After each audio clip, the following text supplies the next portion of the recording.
of Grahastha life. They have a difficult time to express themselves due to the constant pressures felt in order to maintain some, what do they say in the material? Keeping up with the Joneses. This is a famous saying, keeping up with the Jones. I don't know who this Jones is, but they're trying to keep up with him. You know, and this is the impetus. The same with Pururava. His whole existence. If you look at the parallel between him and Ajamil, there's really no difference. He was an emperor and Ajamil was a Brahmin, but still the same thing was there. They gave up their high stations in life simply to pursue sense gratification at all costs, at all costs. And so there are examples in the material world like that, that a person is willing to give up everything in order to pursue some phantasmagoria of sense gratification. You know, and phantasmagoria, why? Because it's temporary. It doesn't last.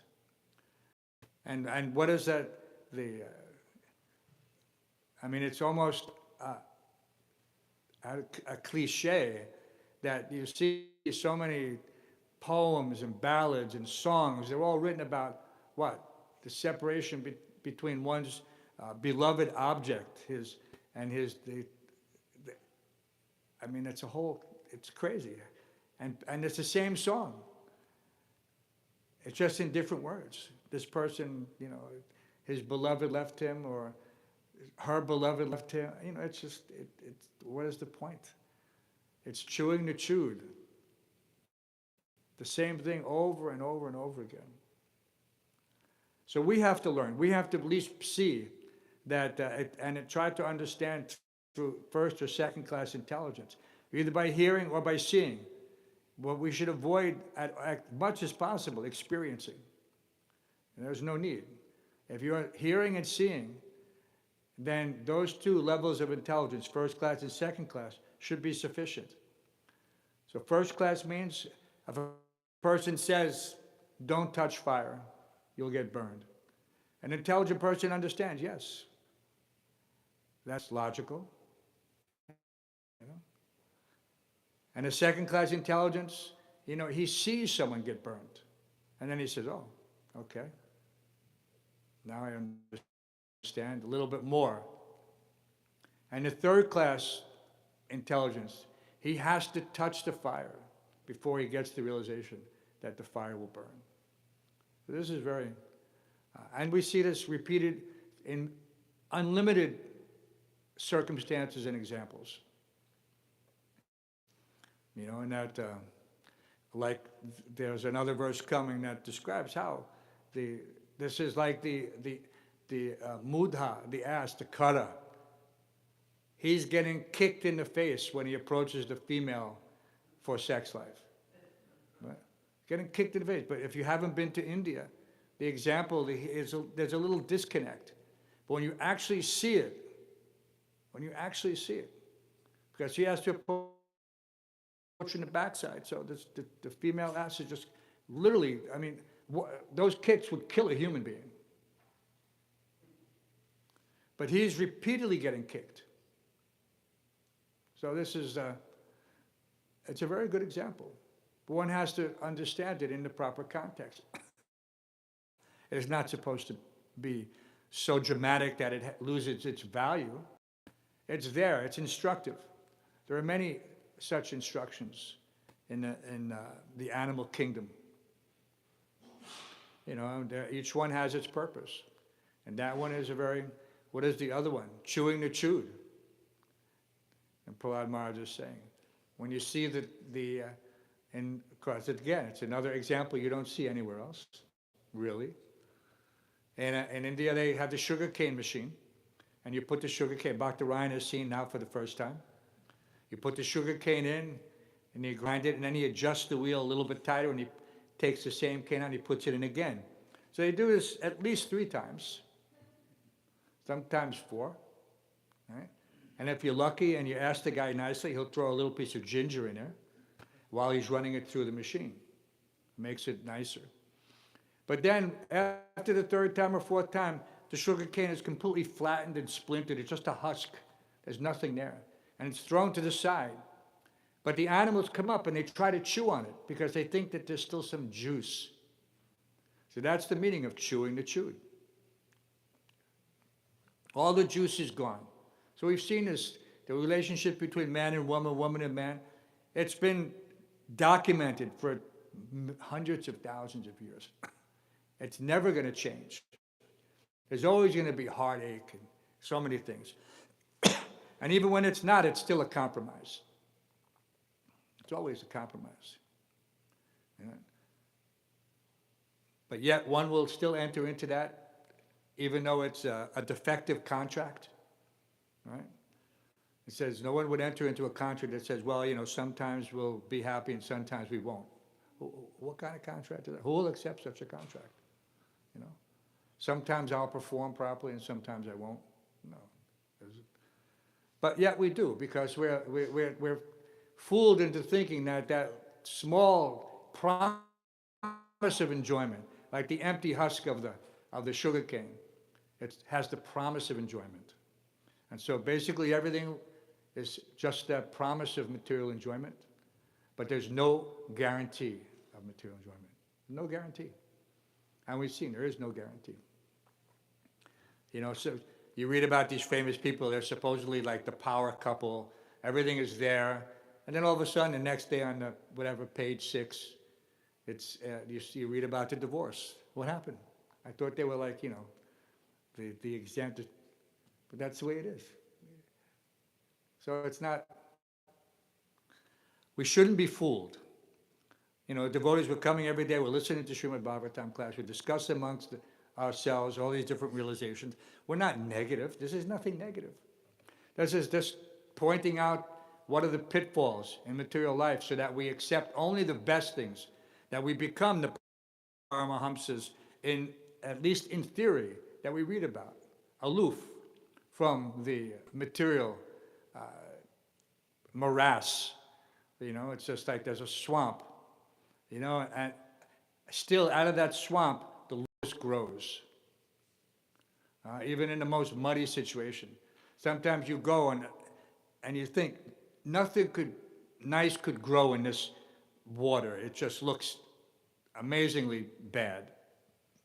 And then all of a sudden you see this lotus flower coming out of there. And that lotus flower transforms the entire scene. So there's devotees like that, you know, like the Paramahamsa, like the pure devotees. They come in the material world, which is a nasty place. And by their presence, they make the whole environment sanctified. And then there's the devotees who are following the footsteps of these Paramahamsas, and they're just like little lotuses. They're becoming above the water of the material. The mud is there, and now they've come up a little bit above it. You know, and at some point, they have to bloom and have, in order to remain above that water, because then they have the proper flotation. And so that even if the water is a little disturbed, the lotus flower moves with it. And so we have this opportunity to develop all these qualities, harava bhakta shikato mahaguna, that automatically we see these other qualities, the negative, that people are trying, but they can't achieve it. But for the devotees, it becomes without any extra endeavor. Without any extra endeavor. Just by following in the footsteps. Just like if you're on a path, we say this all the time.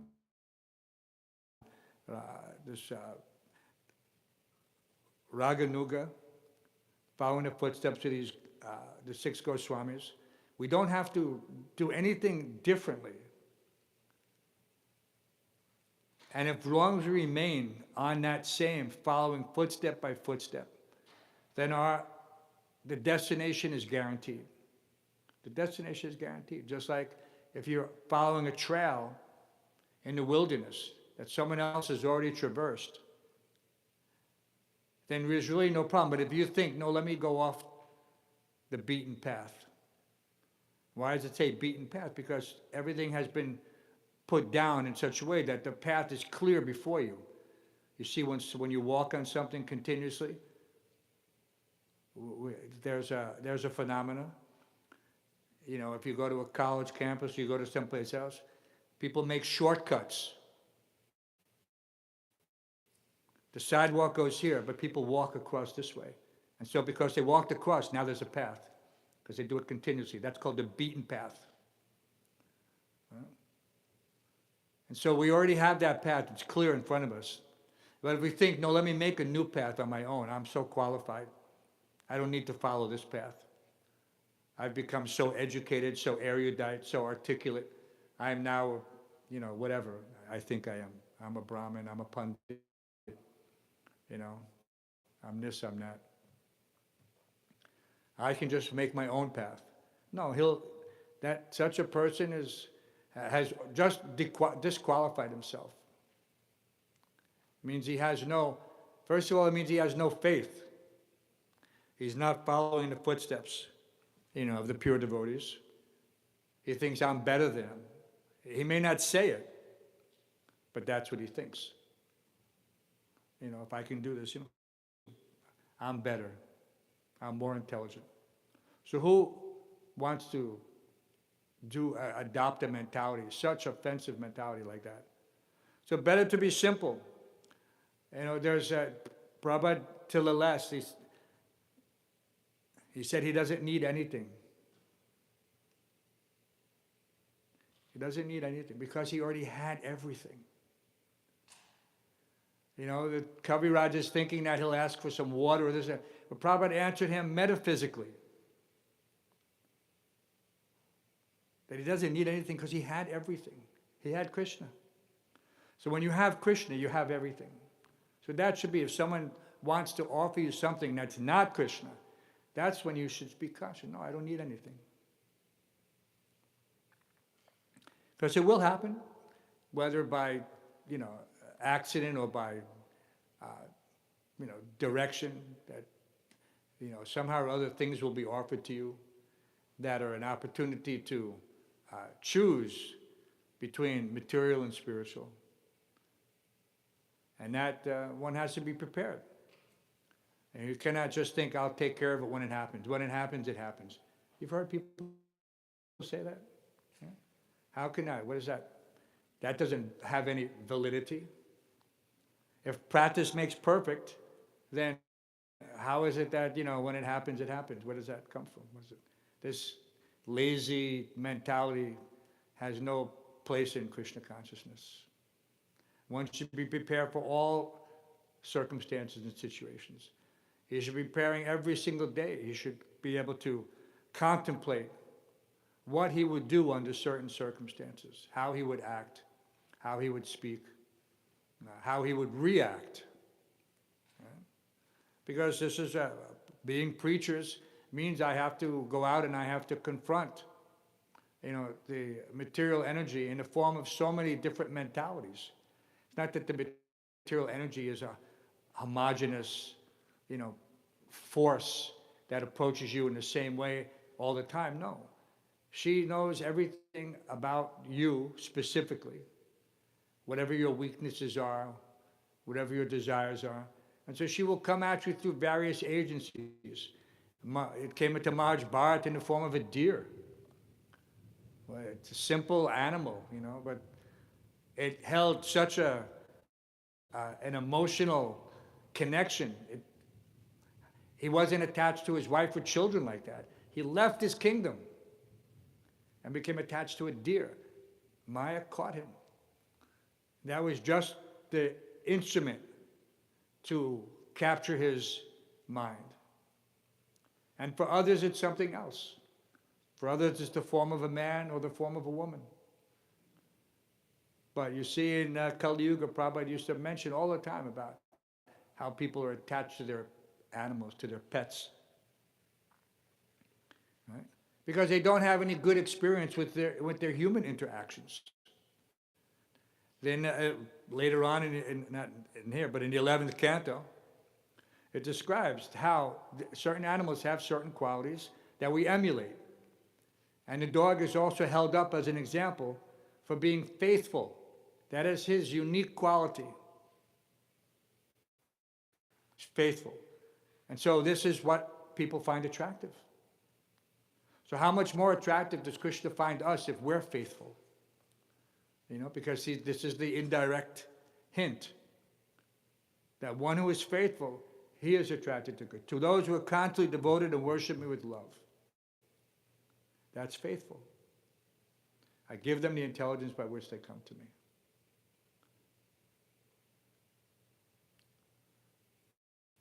So we should learn all these lessons very carefully. We don't have to go out and get a dog to learn the lesson about faithfulness. No, we've seen it. We've read it. Many of us have experienced it. So therefore, there's no necessity, again, to chew the chewed. You know? So, and if you should be thankful that you're now detached from these things. This is a great benediction. Just like Pururava. It took quite some lamentation. Lamentation is the vehicle for liberation, if one is using it properly. You can lament so much, but then there's some realization that because certain things cannot be regained. So only a fool continues to pursue it.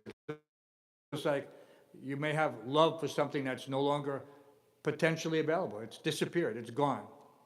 It left this material world in one way or another. Broken, dead, this and that. So to remain attached to it, what is the benefit? It's not transcendental. We remain attached to those things which are eternal. Right? Na sato vijite bhavo, na bhavo vijite satak. Right? This is it. We have the sages, they understand the difference between that which is substance and that which has no substance. That which is real and that which is temporary. So we should only place our emotions, our feelings, our devotion unto that which is eternal. And then we can never be destroyed, distraught, depressed. You know, it won't happen. Krishna will never leave you. The spiritual master, once your connection is fixed, he will never leave you. He may disappear from your vision, your material vision, but he has not really disappeared. He reasons ill who tells that Vaishnavas die, when thou art living still in the sound. Vaishnav dies to live, and living spreads the whole name around. What does that mean? Vaishnav dies to live.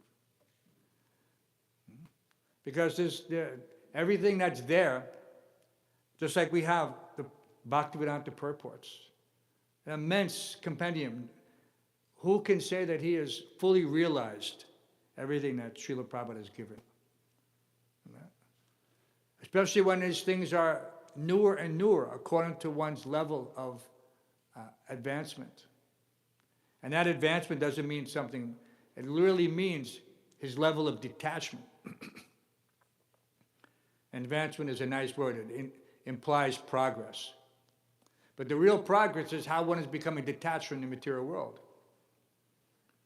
So we say that a devotee is advanced.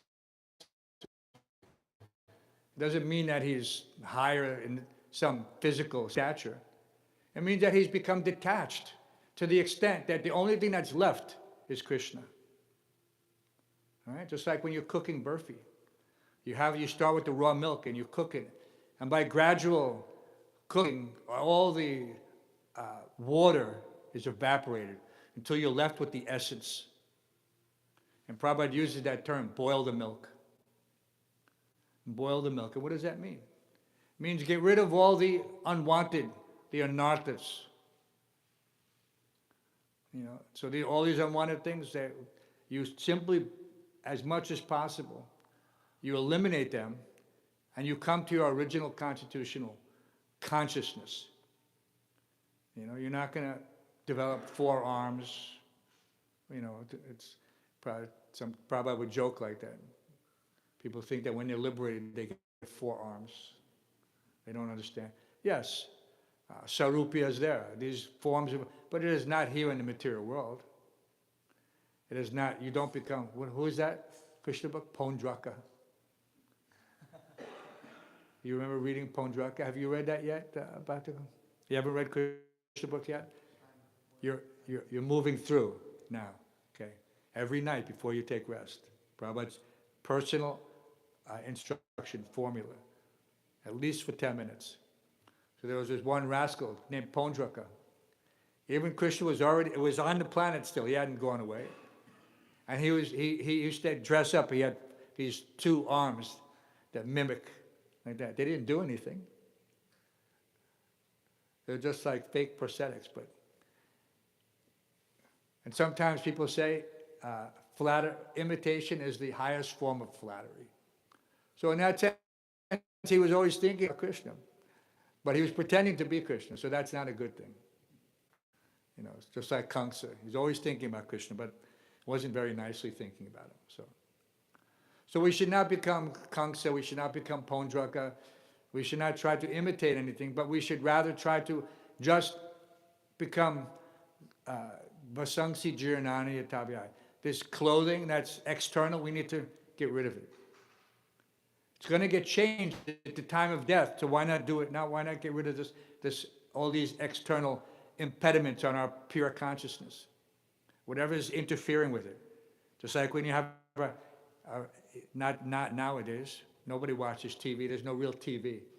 But TV, the signals used to come through the ether, right? It's the sound in ether, Krishna says. Krishna says, I am the sound in ether. So these radio signals, TV signals would come into it.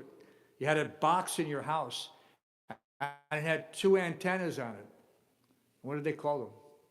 Rabbit ears. They called them rabbit ears. They looked like that. And you had to go up and you had to adjust them in order to get the signal. And it would not be very clear, it would be fuzzy, all these things, you know, depending on how far away you were from the transmitting tower. But at least you weren't getting bombarded by microwave radiation, you know, on top of your apartment building, you know. Who knows what that does?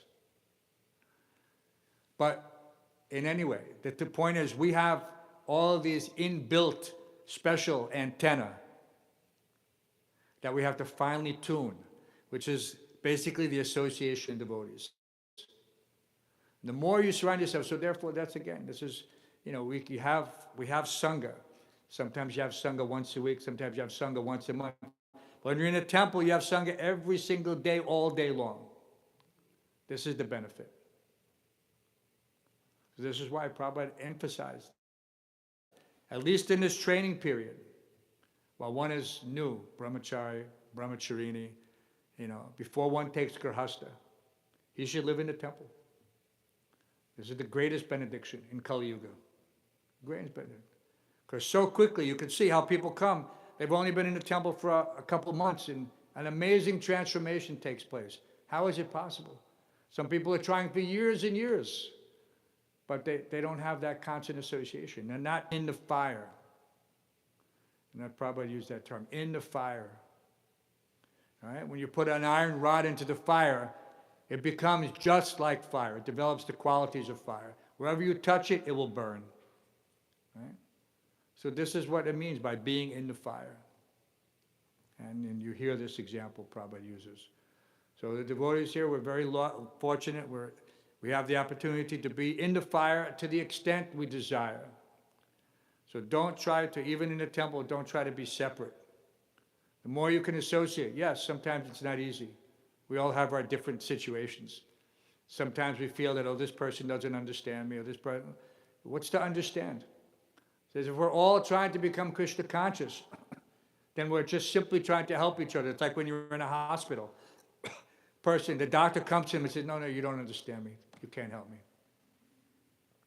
You're in the hospital. The doctor's there just to try to take care. And this is an analogy. We don't know about doctors nowadays. But they have taken an oath to do no harm.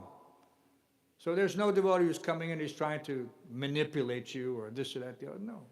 Everyone's trying to lift you up, give you some opportunity to, you know, advance further in spiritual life, to become detached further from material life. They're simultaneously. It's happening. To the extent you're detached, your natural consciousness is becoming manifest. It's not that you have to try to endeavor artificially or separately. Krishna is already there, but he's covered, by our polluted consciousness. And so we just have to clear that consciousness. And the best way to clear that consciousness is to wash the pots. That's what I was taught. Why? Because it's a simple service. It doesn't require anything except your desire to do something. And how easy is it? And how simple? But because it's touchstone in the spiritual world, everything is made of touchstone. It's wish fulfilling. Whatever you desire automatically is manifest. That's the nature of spirit. There's no duality. If I think of something, it becomes manifest. There's no difference between the thinking and the object that is produced. This is just like everything we see. This is all Krishna's thinking.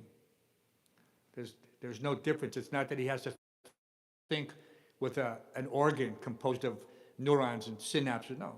Krishna is just, we cannot even begin to understand how everything is manifest by Krishna's will. We try something, we have to make so many things. What do we say? Where there's a will, there's a way. No. Where there's a will, Krishna, automatically there's reality. He simply glanced, and the whole material cosmic manifestation is put into motion. And with all of its complexities and every single possible iteration and evolution, simultaneously. It's inconceivable. This is why it's called a Chincha Shakti. It's inconceivable. You cannot think of it. You cannot begin to comprehend it. You would go mad. They have those people that can, if you take some psychotropic, hallucinogenic, what it does is it crosses certain psychological barriers where you begin to contemplate things which are not meant to be contemplated with this particular mind. And so you blow a fuse. And you see people like that all the time. They walk around, they no longer have a connection in reality. Yeah, they've lost their connection with, not reality, but with this reality. So we're functioning in this way as well. This is also a temporary reality. But these people have even lost touch with the temporary reality. So we try to understand things according to how Krishna desires to reveal them to us. So to that extent, by purification, whether by washing the pots, whether by chanting the Hare, going on Harinam Sankirtan every single day, which when you first join is not always possible, and there's nothing. Prabhupada, we would chant, we would wash the pots and then go on Sankirtan all day long.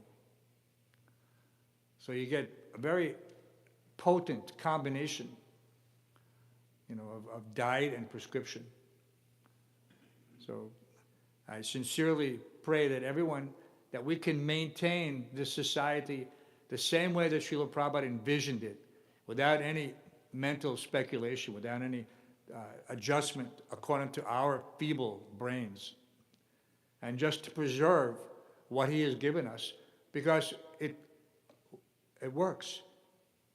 And even in the material world, they say, if it's not broken, don't fix it. But if someone says, no, we have some different vision. No. Whose vision? The point is, whose vision? So I'm very content to follow Prabhupada's vision. I've seen it work, so this is the point. But the tendency is there, that someone wants to achieve some success. And what is that downfall? Puja Pratishta, profit,